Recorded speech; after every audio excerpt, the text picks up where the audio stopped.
আমরা আগামীকালকেই civil petition for leave to appeal দায়ের করব এবং এই বিষয়টি আবার আপিল বিভাগে শুনানির জন্য নিয়ে যাব। বৃহস্পতিবারে সন্ধ্যা 7টায় তারা শপথ গ্রহণ অনুষ্ঠান করেছেন।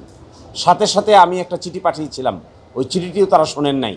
তারা তাদের পক্ষের আইনজীবীর লয়ার সার্টিফিকেট মেনেছেন, অপর পক্ষের আইনজীবীর লয়ার সার্টিফিকেট দেখার সুযোগ তাদের হয়নি।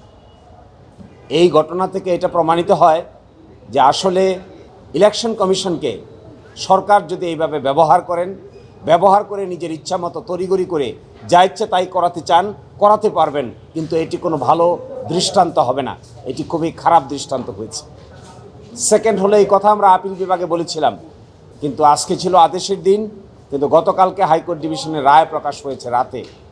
এই জন্য আপিলের ডিভিশন আমাদেরকে বলেছেন, রায়ের যেহেতু পূর্ণাঙ্গ কপি পাওয়া গেছে, তাই আমাদেরকে civil petition for leave to appeal file করতে বলেছেন। ফ্যালকন অ্যালুমিনিয়াম মাল্টিলেয়ার অ্যানোডাইজড হওয়ায় সম্পূর্ণ স্ক্র্যাচ প্রুফ। Falcon aluminium. আমরা আগামীকালকেই civil petition for leave to appeal দায়ের করব এবং এই বিষয়টি আবার আপিল বিভাগে শুনানির জন্য নিয়ে যাব। এই ঘটনা থেকে আমাদের মন্তব্য হলো, এটি অনেকটা তুগলকি কাণ্ড। এই যে তুগলকি কাণ্ড ঘটানো হয় যদি আইন আদালতকে ব্যবহার করে, তাহলে আমরা অতীতে দেখেছি কারো ভবিষ্যতেই ভালো হয়নি। যে বা যারা এই তুগলকি কাণ্ডর দিকে হেঁটেছেন, সে বা তাদেরই ভবিষ্যৎ সময়ের ব্যবধানে বড় ধরনের রিস্কের মধ্যে পড়েছে। আমি সংশ্লিষ্ট সকলকে বলবো, আইনের প্রতি শ্রদ্ধাশীল থাকুন, তুগলকি কাণ্ড ঘটাবেন না। তুগলকি কাণ্ড করে কেউ শেষ পর্যন্ত পার পায় না।